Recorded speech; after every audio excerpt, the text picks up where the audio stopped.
Assalamualaikum warahmatullahi wabarakatuh. Alhamdulillahirabbil alamin.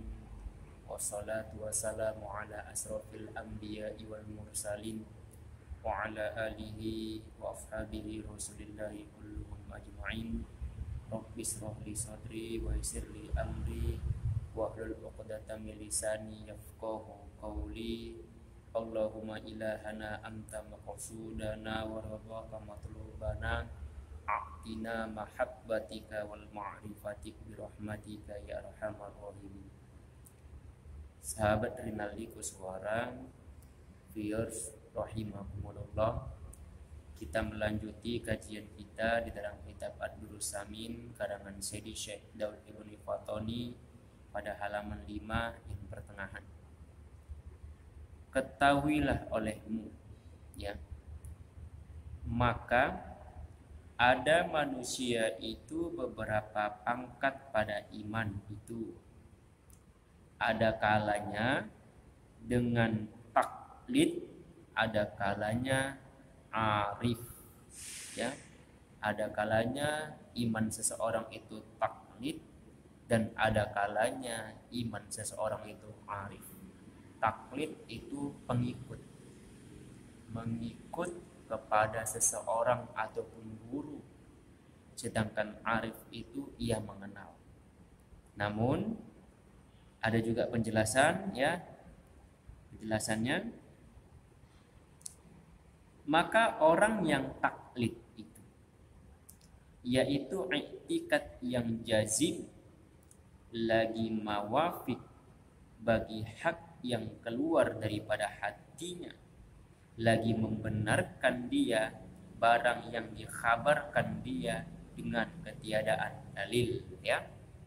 Jadi orang yang taklid itu orang yang keyakinannya jazim, ya, kokoh dia, dan dia mawafik. Mawafik itu mengikut kepada sesuatu hal yang ia sukai, yang ia pelajari, seperti halnya kepada mengikut guru, mengikut imam-imam mazhab, ya, yang dia yakin, yang dikhabarkan dia itu benar. Nah, yakin dia ketika menerima kabar itu, langsung dia membenarkan, langsung dia mengiyakan, memutuskan apa kata cakap ustadz itu, apa kata cakap guru itu. Yakin dia, walaupun tidak ada dalil yang ia pahami, tapi yakin dia. Itu orang taklid, ya, orang yang taklid.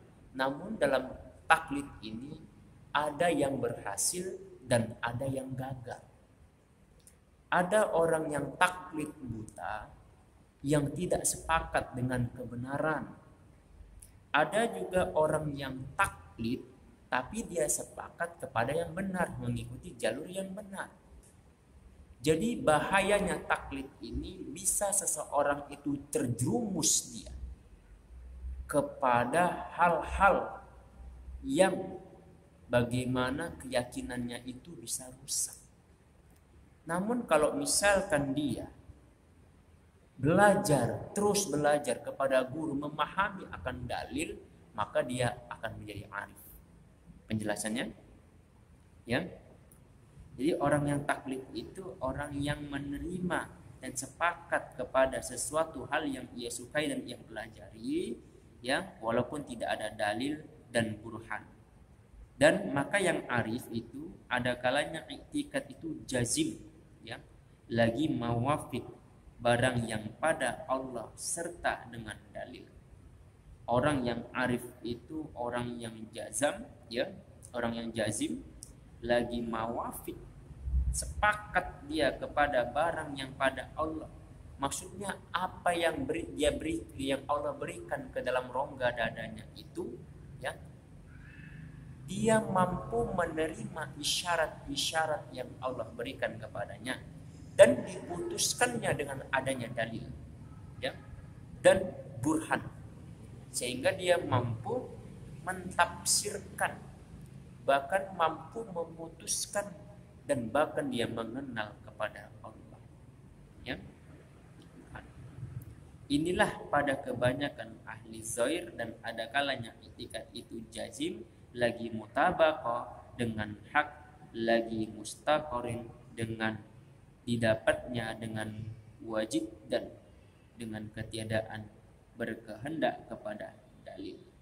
Jadi orang yang taklid itu, ya, ada tadi kita bilang bahwasanya orang yang benar, dan ada kalanya dia terpleset, tergelincir, ya, dan bertingkat-tingkat, ya, bertingkat-tingkat pemahamannya tentang kebenaran. Orang yang ahlu zahir ini adalah orang yang hanya mempelajari agama secara zahirnya saja, pandai fakih dia kepada zahirnya, tapi dia tidak fakih bagaimana menata batinnya untuk diserahkan kepada Allah. Ahlu zahir, ya. Kemudian,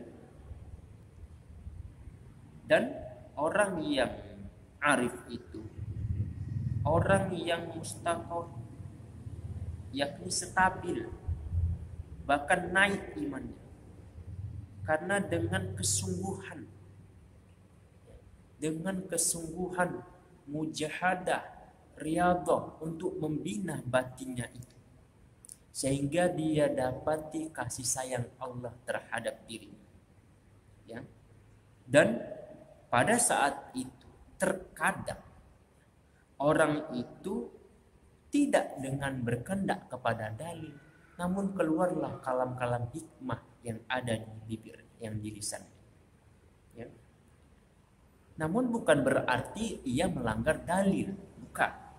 Tapi orang ini senantiasa sejalan dengan keputusan dalil.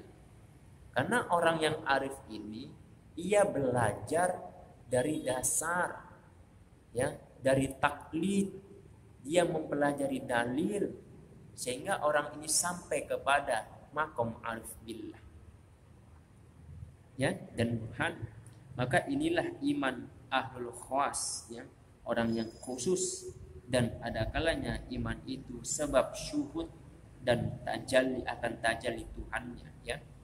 Dan orang yang khawas ini orang yang imannya, dia merasa bahwasanya dirinya mulai syuhud kepada Allah, terasa batinnya itu tertuju kepada Allah, huduril qalbi ilahu, hadir hatinya kepada Allah, dan disebabkan karena tajalli Tuhannya,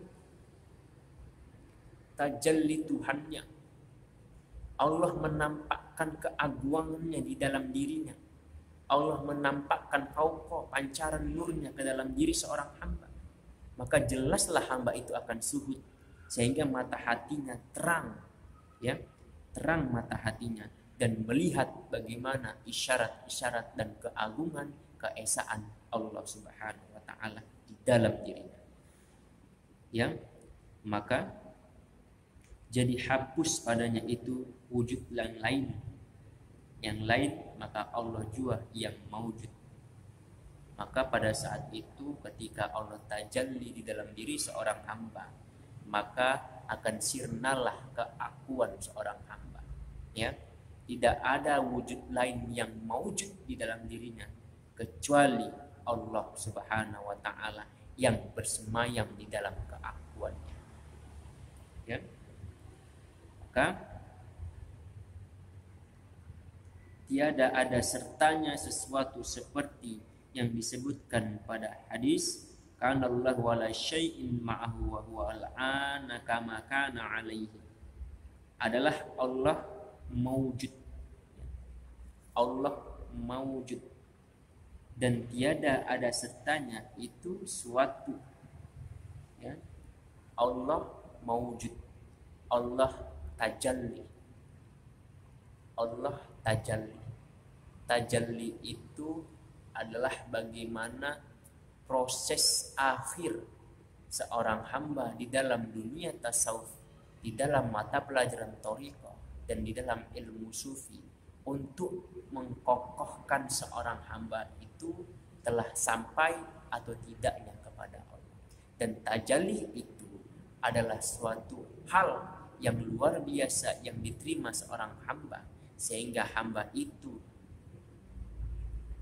melihat keagungan Allah di dalam batinnya dan tunduk dan patuh batin seorang hamba itu karena suhudnya kepada Allah.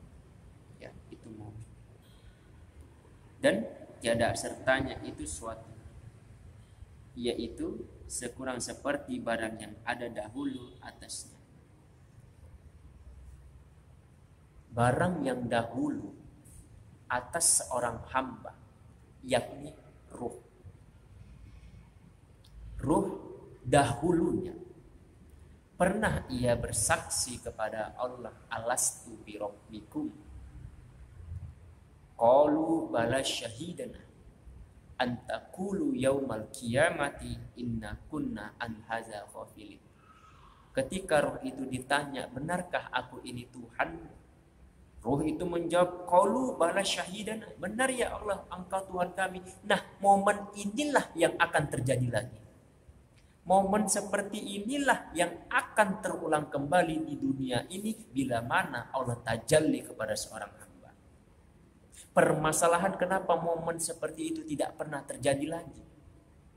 Karena tebalnya nafsu kita, tebalnya keakuan kita, tebalnya wujud diri kita, sehingga sulit kita bermakrifatullah. Karena apa? Karena kebodohan dan kita masuk pada taklid buta. Itu yang harus kita ketahui, jamaah rahimakumullah. Ya. Maka daripada itu, ya, kita binahlah batin kita agar Allah tajalli di tengah-tengah rongga dada kita, sehingga kita nampak yang namanya keagungan keesaan Allah dalam segala aspek kehidupan kita. Kita nampak mewujud suhud kita kepada Allah dalam pandangan mata, dalam pandangan akal, bahkan dalam pandangan hati dan batin kita. Ya. Karena yang momen terdahulu ruh itu bersaksi ketika pada saat ini seorang hamba mujahadah dan riyadhah, dan pada saat itu juga Allah tajalli terhadap dirinya, maka disitulah nostalgia terjadi kembali. Yang di alam ruh, ruh itu bersaksi, maka di alam dunia bersaksi ruh itu kepada Allah, ya, kepada Allah. Maka yang luar biasa persaksian itu juga, ya, di bumi ini. Ketika ruh itu bersaksi kepada Allah di bumi ini, maka hal-hal yang luar biasa akan muncul. Kalau dulu ruh itu hanya bersaksi, sekarang ruh itu bahkan jasad keduanya, elemen itu bersaksi kepada Allah. Ruh sebagai bersaksi kepada Allah pendorongnya, dan jasad berbuat taat kepada Allah, yakni taat yang diperintahkan salah satunya ibadah, salat, puasa, zakat, haji, dan ibadah-ibadah lainnya, baik itu berbentuk wajib ataupun sunnah. Luar biasanya persaksian ini, karena di dunia ini membawa ruh dan jasad. Ketika ruh itu bersaksi kepada Allah, maka jasad itu otomatis tunduk dan serta mertanya keakuan kita sirna di dalam keakuan Allah Subhanahu wa taala. Inilah sungguh pada yang di atas martabat iman khawasul khawas. Seperti firman Allah, walikulli darajatin mimma amilu, artinya dan sabitlah dan tetaplah bagi tiap-tiap seorang beberapa pangkat daripada barang yang dikerjakannya. Ya, berarti Allah, ya, pada dasarnya sesuai firman ini menaikkan derajat seseorang tergantung bagaimana tingkat pengamalan seorang hamba, apakah ikhlas atau dia riya. Berapa persen ikhlas, berapa persen tunduk, berapa persen khusyuk, ya, itu dinilai. Jangan kita ibadah tidak ada persenan ikhlas, tidak ada persenan khusyuk. apalagi dalam sholat. 100% kita nggak khusyuk. Kenapa? Ada apa? Itu membuktikan tebalnya dosa kita dan tebalnya keakuan kita. Yang sulit dan enggan kita serahkan kepada Allah. Akibat karena tidak mau belajar ilmu, tidak mau belajar menghantarkan keakuan, maka disitulah semakin tebalnya keakuan. Mau bagaimana Allah naikkan derajatnya? Dari mulai baligh sampai tua, tak pernah sholat tuh khusyuk, tak pernah merasakan kekhusyuan. Itu pun datangnya sesekali. Kenapa bisa sesekali? Mungkin pada saat itu ada masalah, terjadi penyesalan. Udah hilang masalah, balik lagi. Jadi terkadang kita ini begitu dapat nikmatnya sedikit lupa. Yang menjadi permasalahan kita bagaimana khusyuk itu setiap kita sholat 5 waktu itu terjadi. Jangan sesekali. Ini sesekali kita terima. Sehingga kita sulit bagaimana untuk menghantarkan diri kepada Allah. Jamaah rahimakumullah. Kemudian Allah Subhanahu wa taala berfirman, yarfa'ul ladzina amanu minkum wal ladzina utul ilma darajat. Telah mengangkat Allah akan mereka ya yang percaya daripada kamu dan mereka yang didatangkan ilmu, yakni beberapa derajat.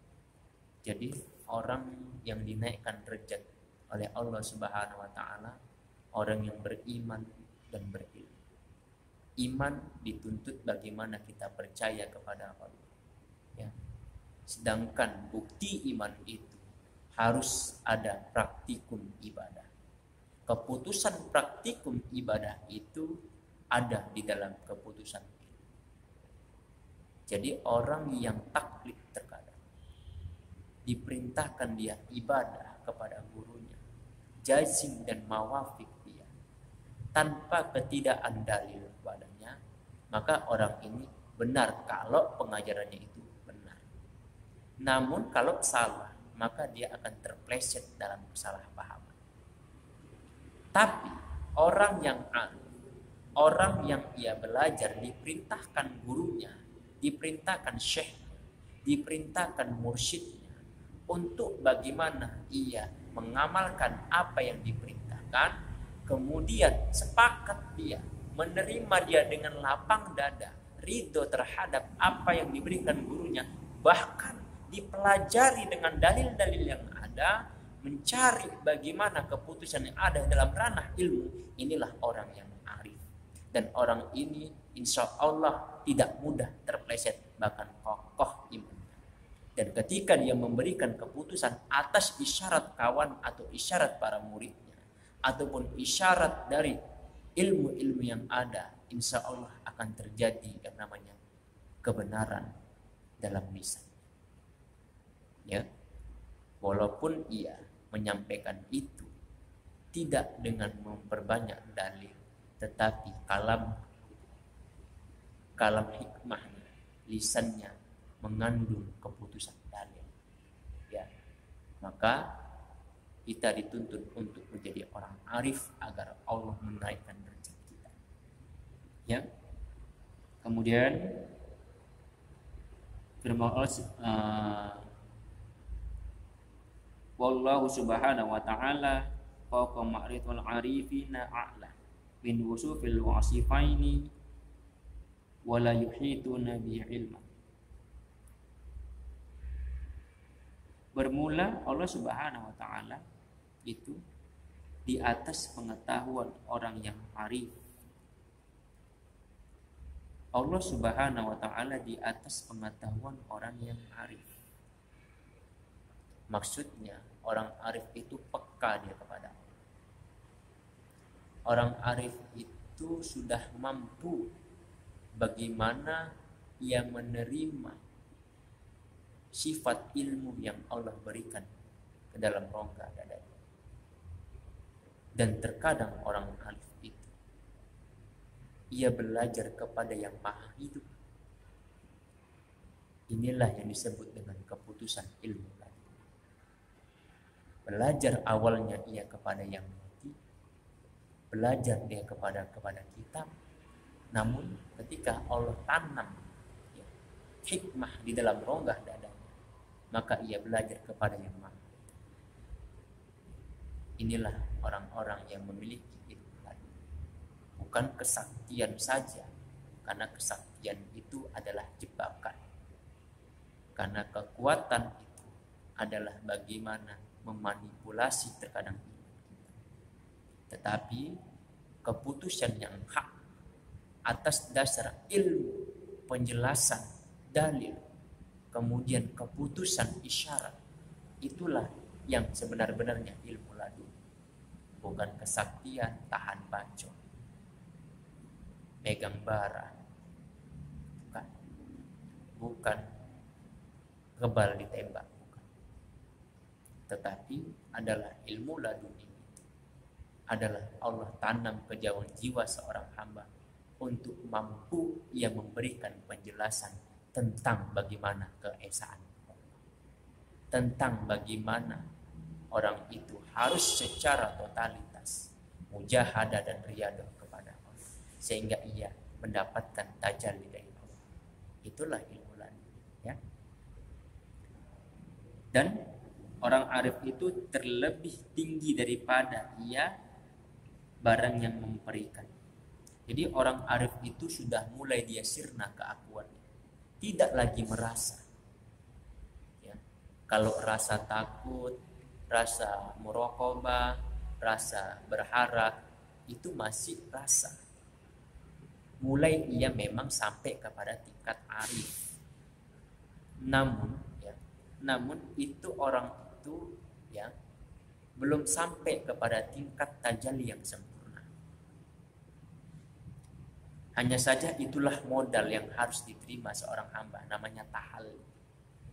Tahalli timbul dia sifat-sifat khauf, roja, muraqabah, rasa dia cinta kepada Allah. Tapi nanti puncaknya ketika dia tajalli, rasa-rasa itu hilang.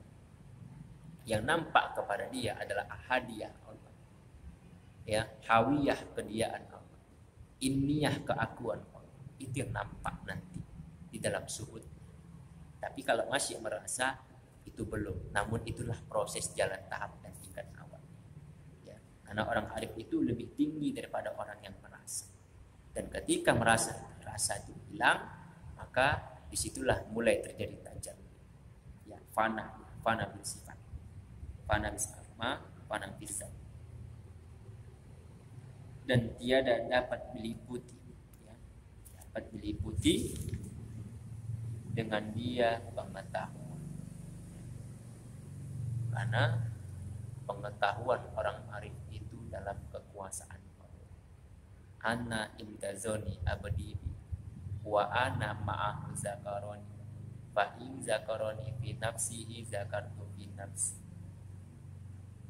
Aku beserta prasangka hambamu, ya, dan aku bersamanya ketika ia ingat kepadamu. Bila mana ia ingat di dalam dirinya, maka aku ingat di dalam diriku. Ini proses awal tajalli dan sampai kepada tajalli yang sempurna. Maka orang itu dalam bimbingan dan penguasaan Allah, pengetahuannya dalam penguasaan Allah, itulah ilmu laduni, ya. Maka orang itu belajar kepada yang maha itu, ya. Bukan meminta kesaktian, bukan meminta barang pusaka, benda-benda pusaka, bukan. Yang terjadi pada saat ini, yang viral pada saat ini, yang senantiasa menjadi momok, ya, orang berebut sana untuk mencapai kesaktian yang kokoh. Padahal itu bukan. Itu bisa jadi terpleset orang itu kepada lembah-lembah maksiat, ya.